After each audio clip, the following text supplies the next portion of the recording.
الله أكبر الله أكبر الله أكبر الله أكبر. أعوذ بالله الذي يمسك السماء أن تقع على الأرض إلا بإذنه من شر ما خلق وزرع ومن شر الشيطان وشركه. أعوذ بالله السميع العليم من الشيطان الرجيم. بسم الله الرحمن الرحيم. إن الحمد لله نحمده ونستعينه ونستهديه. من يهده الله فهو المهتدي ومن يضلل فلن تجد له وليا مرشدا. نشهد أن لا إله إلا الله ولي الصالحين ونشهد أن محمدا عبده ورسوله.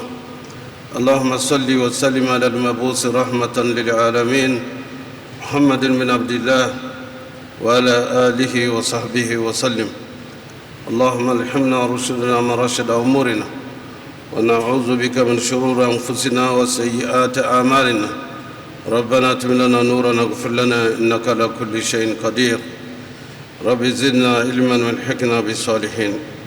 Chers frères et sœurs, Allah subhanahu wa ta'ala nous dit dans le Saint-Coran, Bismillahir Rahmanir Rahim, wa dhakir fa inna dhikra tanfa'ul mu'minin. Vous rappelez que le rappel est utile aux croyants sincères. En effet, nos pèlerins sont de retour du Hajj. Et immédiatement après avoir bénéficié de la grâce du Seigneur des mondes, Allah, pour pardonner et avoir pardonné les péchés de ceux et celles qui ont effectué le pèlerinage à la maison sacrée d'Allah, il nous donne encore une autre opportunité de voir le nouvel an islamique.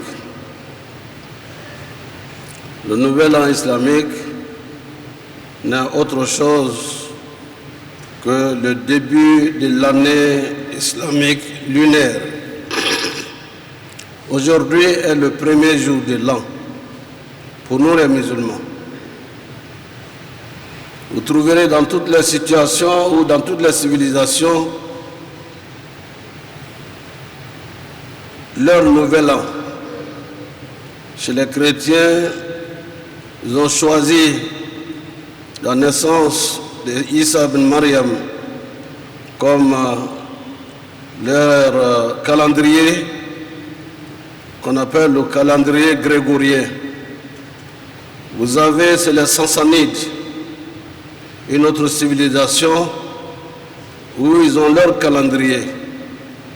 Les Zoroastriens, avant que l'islam ne vienne chez les Persans, ils avaient et ils continuent d'avoir leur calendrier solaire. Mais chez nous les musulmans, il est bon que nous sachions que nous avons un calendrier, une année qui commence et qui se termine. Toujours est-il que cette année lunaire islamique a un sens, a une signification et a un fondement. Allah subhanahu wa ta'ala nous dit laqad kana lakum fi rasulillahi uswatun hasana. Vous avez en la personne du prophète Muhammad sallallahu alayhi wa sallam un modèle parfait. En effet, pendant que le prophète était encore parmi nous, parmi ses compagnons, le calendrier n'était pas encore décrété. Le prophète sallallahu alayhi wa sallam, vous le savez, a passé 13 ans de sa mission à la Mecque. Il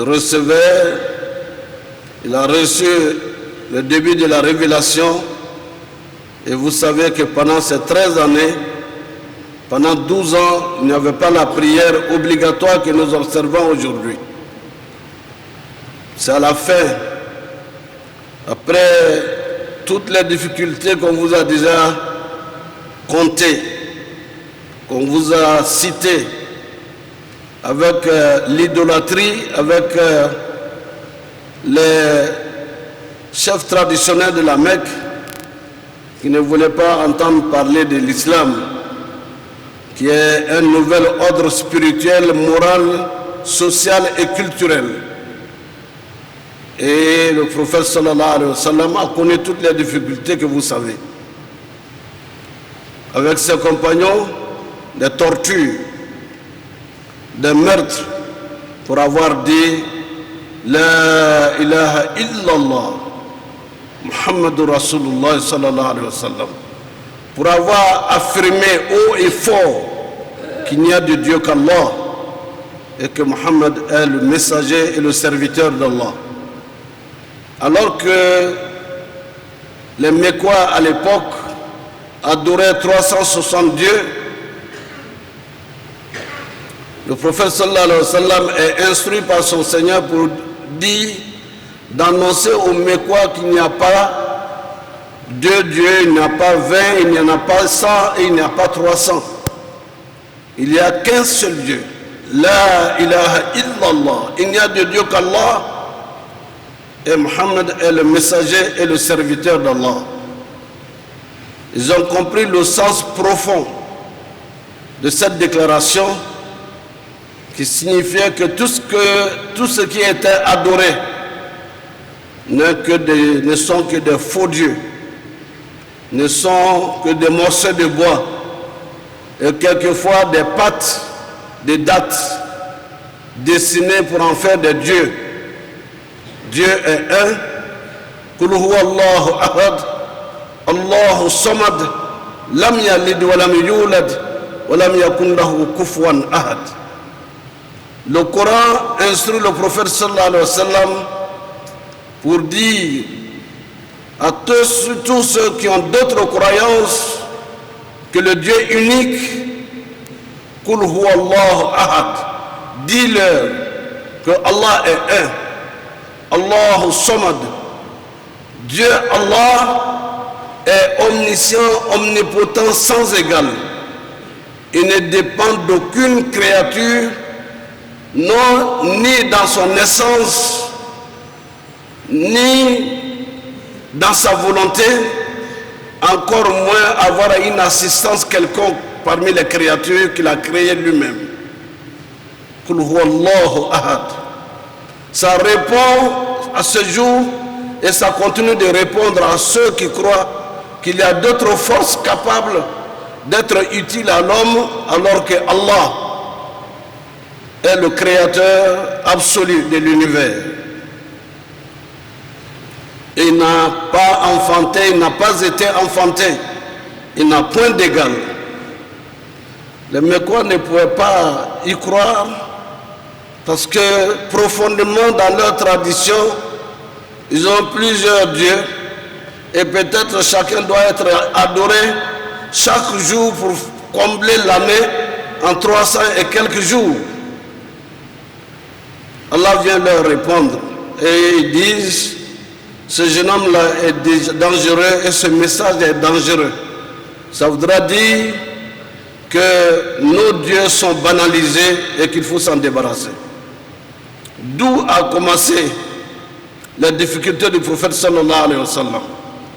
Alors que jusque-là, il était l'enfant béni de tous, qui était l'exemple de jeunesse en harmonie avec les vieux, avec toute sa génération et toutes les générations. On vient dire peut-être que quelquefois il a perdu la tête. Ah oui, mais ça peut être autre chose. Ce sont les chefs traditionnels qui se réunissent pour réfléchir. Le mal qui est en train de venir, il faut qu'on y trouve une solution. Ils planifient. On va vérifier sa connaissance s'il n'y a pas quelque chose qui ne va pas. On vient, il est cohérent dans ce qu'il dit. Dieu ne peut pas être multiple et changeant. Il est un. On dit à son oncle, va dire ton neveu doit avoir quelques problèmes de santé, ou alors, comme tout jeune, Il a une épouse qui est d'un certain âge. Il faut qu'on lui trouve les femmes qu'il va choisir. Lui, tel qu'on l'a vu, c'est un leader né. Il faut qu'on le place à un rang parmi les sages de la ville, et comme ça il va se taire.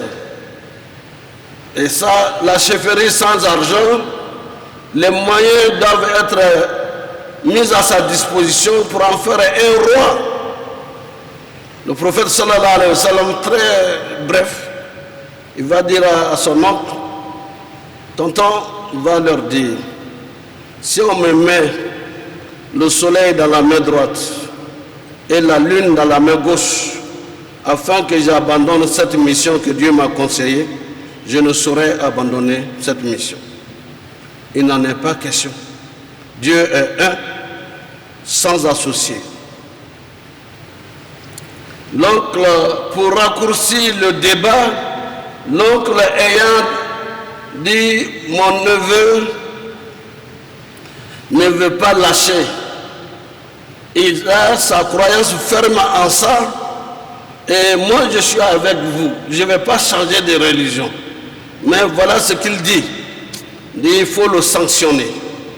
Le même groupe de chefs se réunit encore pour planifier qu'est-ce qu'il faut finalement faire. Puisqu'il ne veut pas abandonner, il faut passer à un autre niveau. Ainsi, on va, tous ceux qui ont embrassé l'islam, on dit il faut l'embargo. L'embargo, c'est pas cette année que ça a commencé, pas maintenant que ça a commencé. Les grands se réunissent pour poser l'embargo sur ceux qui sont faibles. Et on parle des droits humains.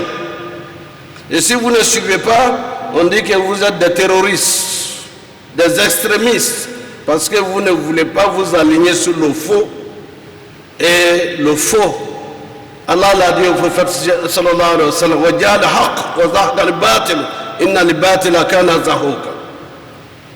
La vérité est venue, le mensonge est parti. Et le mensonge est destiné à partir.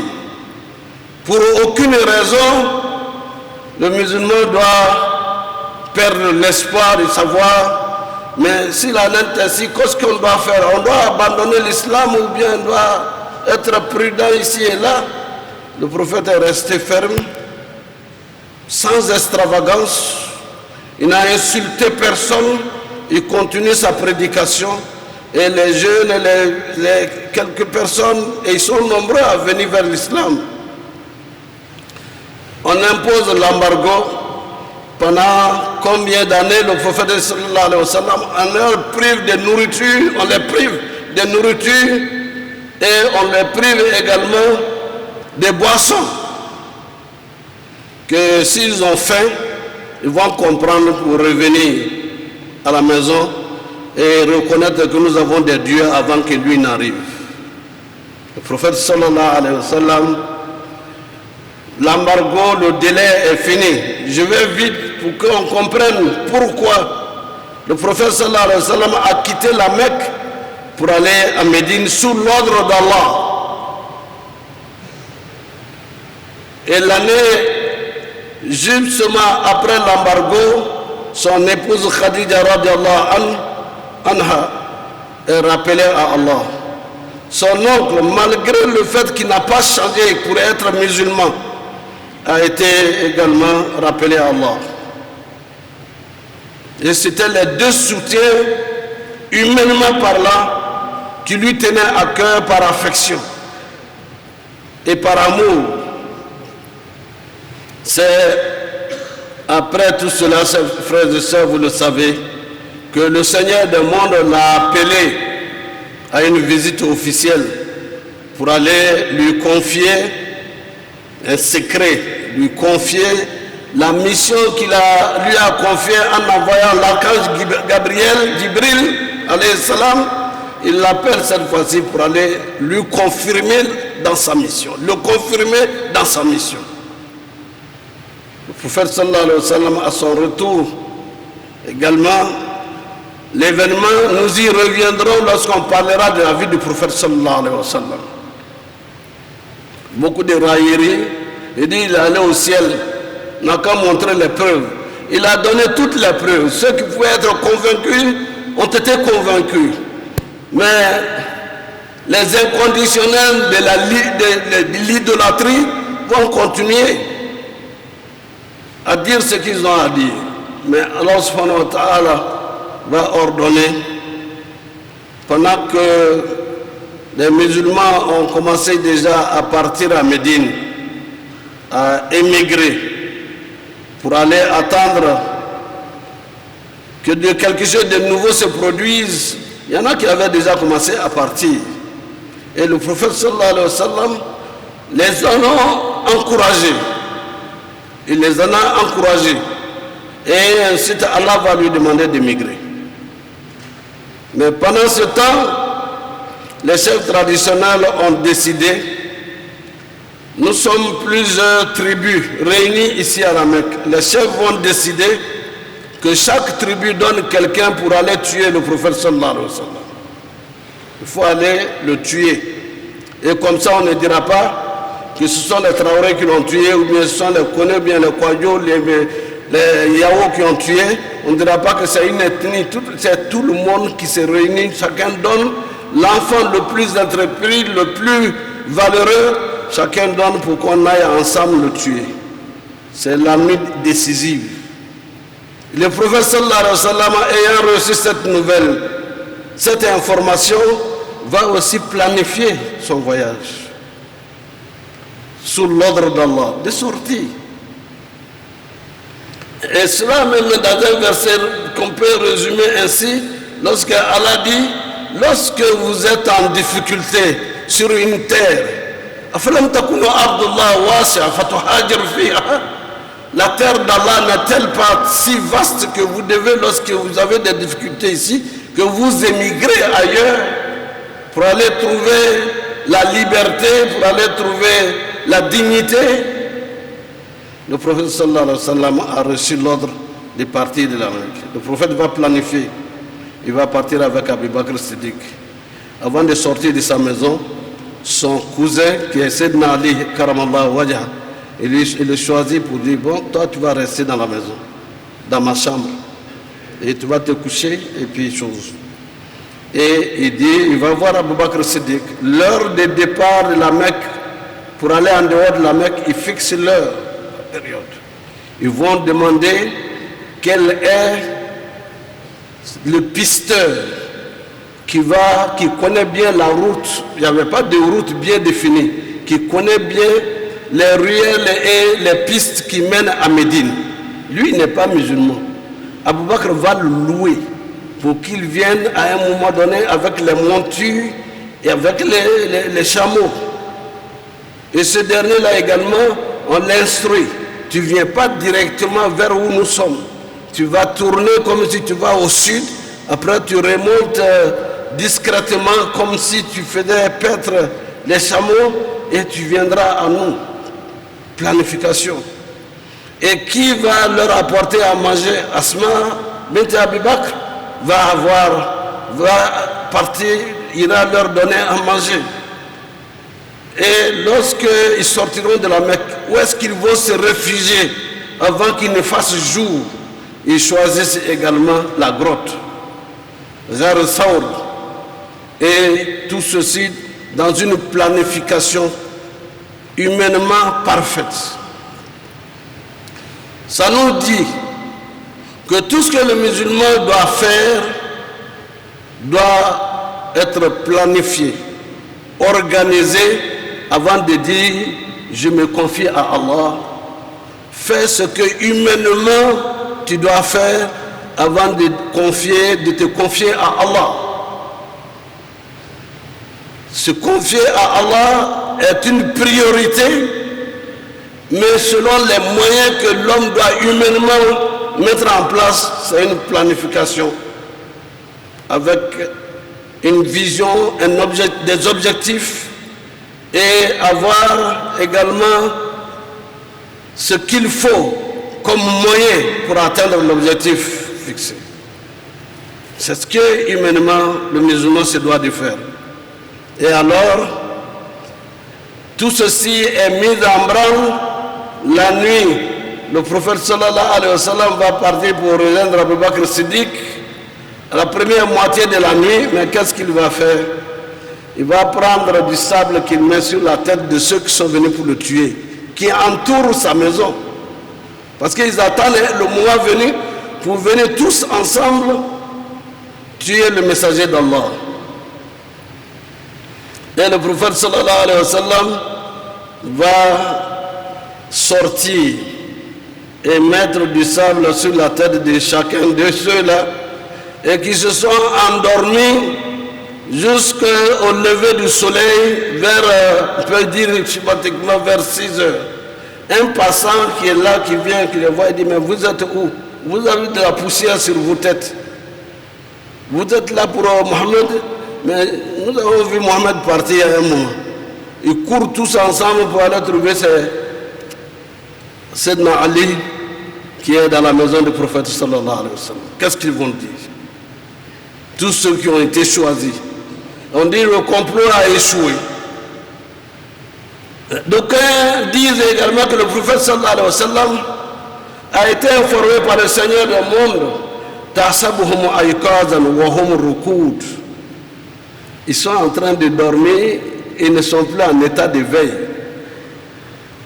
Et quand il l'a su,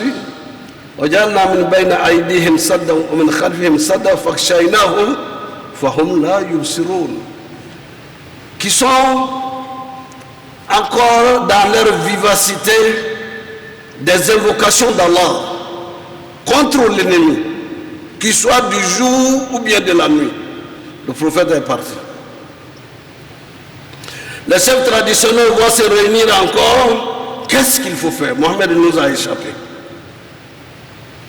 Il faut mettre sa tête à prix pour que l'homme le plus intrépide, capable de le tuer, on vienne à nous et on le paye à prix d'or pour qu'il nous ramène Mohammed vivant ou mort. Celui-là est choisi. Ils vont, bien sûr, les gens vont le chercher, personne ne l'a vu. Allah l'a protégé. Et ainsi, il a continué avec Abu Bakr 3 jours après à partir pour Médine. Mais le cavalier qui a été commis et qui devait être payé pour avoir tué le prophète Mohammed sallallahu alayhi wa sallam va poursuivre le cortège du prophète avec Abu Bakr Siddiq radiyallahu anhu. Et toutes les fois qu'il arrive proche, près du prophète sallallahu alayhi wa sallam, le sable, Allah subhanahu wa ta'ala fait en sorte que le sable mouvant, le cavalier s'enfonce avec sa monture dans le sable. Une fois, 2 fois, 3 fois, il s'est avisé que cela, là, ce n'est plus une affaire d'homme. Il est retourné à la Mecque sans rien dire à quelqu'un. Ouais, Mohammed, dit non, c'est bon comme ça. C'est bon. Celui qui a vu, celui qui n'a pas vu, n'ont pas la même façon de réagir. Ça fut un échec. Le prophète sallallahu alayhi wa sallam partira 450 km dans le désert. 450 km dans le désert. Il n'y a pas de goudron comme aujourd'hui. Il n'y a pas de route bien tracée. Donc, c'est des difficultés, c'est des difficultés. Les difficultés sont liées à la foi. Allah aurait pu faire en sorte que l'archange Gabriel qui a pris le prophète sallallahu alayhi wa sallam en une nuit, Subhanallah asra bi abdihi laylan min al-masjid al-aqsa ila al-masjid من المسجد هذا إلى المسجد الأقصى الذي باركنا حوله لنريه من آياتنا. Pureté à Allah qui a fait voyager son messager de la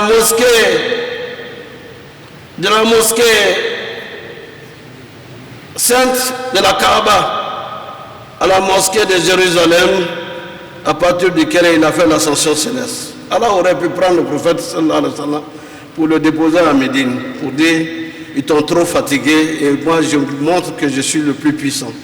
Non, Dieu a fait en sorte que son messager soit un modèle, que on ne dise pas, mais nous avons des difficultés, nous sommes pourtant musulmans. Le prophète, quand il a eu des difficultés, l'archange Gabriel l'a pris pour l'envoyer à Médine, pour que nous puissions savoir que malgré les difficultés, on doit garder la foi.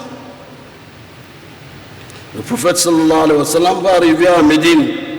Arrivé à Médine, bien sûr, la population l'attendait.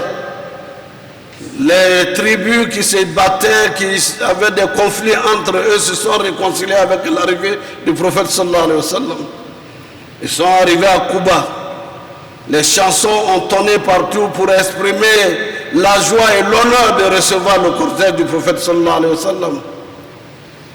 Ainsi de suite, après Kouba, il ira, n'est-ce pas, où il doit être accueilli à Médine, et à partir duquel également la mosquée sainte aujourd'hui de Médine existe. Sa maison également était à cet endroit. Mais là où nous voulons en venir, pour raccourcir le chemin du voyage, et le soir de la date de l'Hégire vient justement de là. Après le rappel d'Allah, le rappel du prophète sallallahu alayhi wa sallam à Allah subhanahu wa ta'ala, les compagnons du prophète sallallahu alayhi wa sallam ont réfléchi telle civilisation, telle en leur calendrier. Il y a le calendrier grégorien, il y a le calendrier solaire, il y a le calendrier de telle civilisation. Et nous, qu'est-ce qu'il faut choisir? À ce moment-là, c'est Sayyidina Omar radiallahu anhu qui était là pour diriger cette séance de réflexion pour le choix du calendrier lunaire. Ils ont dit, mais ça doit être le jour du Badr, où 313 personnes parmi les compagnons du prophète sallallahu alayhi wa sallam, alors que le prophète était là, ont vaincu 1000 personnes qui étaient venues pour combattre l'islam, et le prophète et ses compagnons. Le prophète et ses compagnons, ils étaient 300 personnes, et ils ont vaincu ce millier de personnes qui étaient mieux armées que le prophète sallallahu alayhi wa sallam et ses compagnons. Il vaut mieux qu'on choisisse ça, c'est une date historique. Et ils travaillaient sur l'inspiration d'Allah. Donc ils ont dit non, cette date, c'est pas de ça qu'il s'agit. Il ne s'agit pas d'honorer et de déifier le prophète sallallahu alayhi wa sallam. Ce qu'ils ont trouvé unanimement, réflexion faite, que le sens de l'Hégire, de la migration de la Mecque à Médine, est un enseignement universellement connu et acceptable. Oui, c'est vrai. L'immigration est un phénomène que Dieu a imposé à l'être humain. Notre père Adam et son épouse étaient au paradis. Dieu les a fait migrer du paradis pour venir sur terre, pour qu'ils viennent dans cette vie de lutte, et pour leur comprendre que pour avoir le paradis, il faut le mériter. L'autre immigration, Sayyidina Ibrahim alayhi salam était en Babylonie. Il a connu des problèmes, des difficultés. Allah l'a fait migrer de son pays d'où il était pour aller à la terre sainte de Jérusalem. Ainsi, l'immigration de nos jours fait l'objet encore de guerres et de conflits à travers le monde. Et s'il a été donc choisi que ce soit l'Hégire du prophète sallallahu alayhi wa sallam, c'est pour toutes ces raisons, pour que ça nous apprenne, nous musulmans, qu'on en tire les leçons de notre fraternité universelle et d'être solidaires dans le bien et être solidaires dans les difficultés et les épreuves que nous vivons communément, ici et ailleurs. Chers frères et sœurs, ce calendrier, nous ne devons pas le prendre à la légère. Demain samedi, nous célébrons l'Hégire en présentant nos civilités, et que le Cheikh Aïman fasse des prières pour notre pays et pour la communauté musulmane d'ici et d'ailleurs, pour marquer que cette date est une date extrêmement importante, fondamentale dans notre vie d'ici-bas et notre vie dans l'au-delà, que nous en tirions les leçons. أحسب الناس أن يتركوا أن يقولوا آمنا وهم لا يفتنون ولقد فتنا الذين من قبلكم ولا يعلمن الله الذين صدقوا ولا يعلمن الكاذبين. Les musulmans croient-ils qu'il suffit de dire qu'ils sont musulmans sans être éprouvés? Nous avons éprouvé ceux qui vous ont précédés dans la foi. Et c'est à partir de l'épreuve qu'Allah sait ceux qui sont sincères dans leur foi et ceux qui ne le sont pas. Notre calendrier est notre calendrier. Au départ, à un moment donné, il y a une trentaine d'années ou quarantaine d'années où les musulmans étaient 800, 900 millions dans le monde, nous sommes plus de 1,5 milliard dans le monde. Qu'est-ce qui peut se décider aujourd'hui dans les entreprises sans le calendrier musulman? L'islam est en force, malgré tout ce que nous voyons comme conflit, décidé, décrété, planifié pour nous mettre dans les épreuves. L'islam va continuer à s'étendre et à se répandre dans le monde. إن الذين كفروا ينفقون أموالهم ليصدوا عن سبيل الله فسينفقونها ثم تكون عليهم حسرة ثم يغلبون. Ceux qui ont mécru, qui sont les ennemis de l'islam, dépensent des fortunes énormes pour salir l'image de l'islam. Ils vont dépenser davantage et ils seront vaincus, ils seront perdants, ils seront vaincus. Il faut que le musulman garde et reste optimiste, car hier en Union soviétique c'était le communisme, le socialisme scientifique, mais le nombre de mosquées qui commencent à surgir, à sortir de terre est incroyable. Comme ailleurs, partout ailleurs, en Europe, en Amérique et en Asie, l'islam ne baissera pas et le nombre de musulmans ne diminuera pas. Mais est-ce que notre foi reste la foi qu'il faut chez les musulmans? Jusqu'au début de la prière, la mosquée était à moitié pleine. Pourquoi ce retard pour venir à l'appel d'Allah?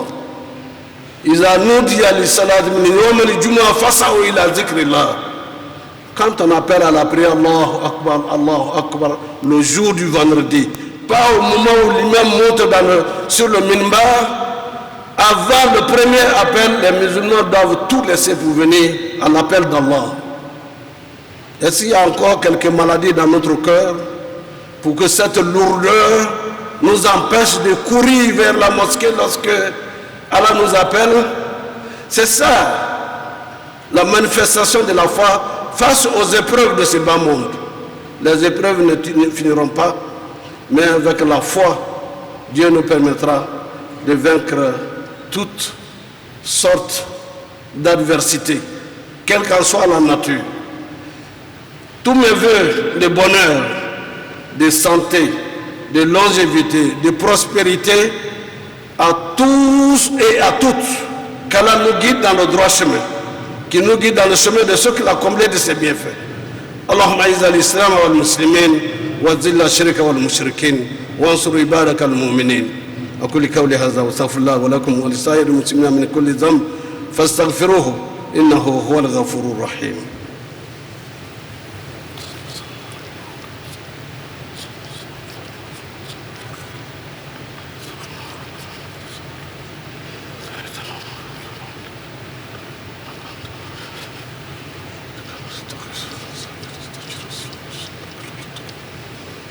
الحمد لله رب العالمين والصلاة والسلام على أشرف الأنبياء والمرسلين محمد بن عبد الله وعلى آله وصحبه وسلم. Dear brothers and sisters, today is the first day of our Islamic calendar. It's an opportunity for all the Muslims to remember what happened to him during the 11 and 12 months of our calendar. to remember from himself what all the problems we went through. And we have to thank Allah, to thank God for being alive. Many of our brothers and sisters passed away. What have they given to Allah? The time for them was to be called back. When you travel, you are on mission. When the mission is over, those who sent you for a mission, when they call you back, it's compulsory for you to go back. Then we pray for those who have passed away and pray for ourselves. We have to be optimistic as Muslims. Whatever problems we're going through here and there, the problems we're going through, all of us, we are sad to see what happens between Iran and Israel. Killing, destroying, we're all sad. But we have to pray for the upraising of Islam. Islam will not disappear. But we have to bear in our hearts Iman, because this is what is the best we have of heritage of Prophet Muhammad sallallahu alaihi wasallam. May Allah subhanahu wa ta'ala put an end to these violences at Gaza and other parts of the world. We pray to Allah to maintain the peace in our country and our countries. It's an opportunity for us to pray deeply, every one of us, and together for peace. Because no peace, no development. This is well known. The Prophet Muhammad has always and is always our model. لَقَدْ كَانَ لَكُمْ فِي رَسُولِ اللَّهِ أُسْوَةٌ حَسَنَةٌ. The migration, the reason why that they have been chosen by the Sahaba, the companions of the Prophet Muhammad sallallahu alaihi wasallam, because there are many lessons to draw from his migration from Mecca to Madinah al-Munawwara. And then we don't have to be forgivative. We don't have to forget our history. The history of Islam, of the Prophet Muhammad sallallahu alaihi wasallam, to be alive, not only to have our soul, but to have in our mind that life is fight. No fight, no life. So we have to fight for our living. Then we have to pray, to abstain and be peacefully seeking from Allah His help for prevailing peace everywhere in the world. Mbada stamanya bato Allah mina. Allah sinikana adam. Allah anjig mafa. Ambe sankura la sramaya sankura. O telephone le biye. San minti mina. Kala yafa anjulu mumma ala okane. Amade mutara lahara santi minula kala hinaula ala mokirane ka sangurane ka diana ka keslama ya makrotali ka keslama makrotali ala mokirane sangurane ka nane heresha maye anya balawuni feve na jadabla mbe moobro ka balawum nimbe dasa ala taala blo ala mokirane ka ankrota ala taala blo ala mokira bilo ko balumbale ani sam be na fana ko balo ambe here shama nyinna kono ko here udama ala mo kalanya ala kana nabla ala sutra ala kana lebu dunya ala kana lebu kiyama utuma mo ni ma iyere lo itese italo islamaya damu fame itolo fitna uchiara bala uchiara kele uchiara die kono mais kwaye duwawu lu ke ala kwaye ne uduni astajib lakum kwaye wone ay ndali ay kungo ne ay joroko ne hamiko la an joroko mu be ne ala sosotala ko here kanye ala mo kelanya aya jamana ala lata aya farafin jamana be ka nata ka bo fitna belen ma ala mo kelanya ka diere fitna mu be diyan kono ka dufe Allah ta'ala bolo ala mo kala kullama awqad nara li harbi atfa Allah kullama awqad nara li harbi atfa Allah kullama awqad nara li harbi atfa Allah ma anya do ala amina sini amina sangura kata do ke rivera misri bala islamawe ta o kanyamo kata ayedwa ukuye abina do minga takila yere koso abesi romene ala chebwa sallallahu alaihi wasallam ni sahaba mutumi abo loromna na ko do uke do bemna nga jamana makanna anga jamana uma samo ya lo utakoye kabo kanya sangura bola ele be sokono yi dema ya ka do uki ya dema ka fo dema unya ko do uki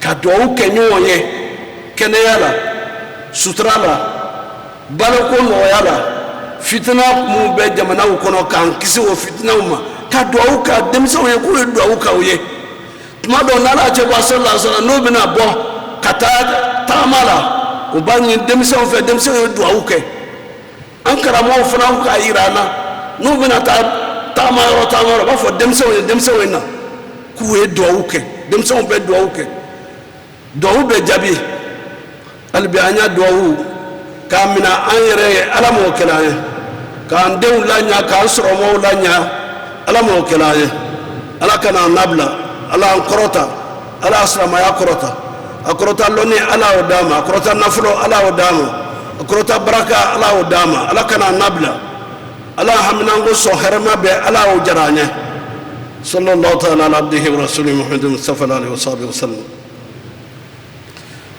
ربنا تقبل منا انك انت السميع العليم وتب علينا يا مولانا انك انت التواب الرحيم واغفر لنا ذنوبنا وكفر عنا سيئاتنا وتوفنا مع الابرار اللهم اعز الاسلام والمسلمين وذل الشرك والمشركين اللهم انصر عبادك المؤمنين اللهم انصر من نصر الدين وخذل من خذل المسلمين يا رب العالمين اللهم انا نسالك الهدى والتقى والعفاف والغنى اللهم نسالك موجبات رحمتك وزائم مغفرتك والسلامة من كل اسم الله أكبر الله أكبر الله أكبر الله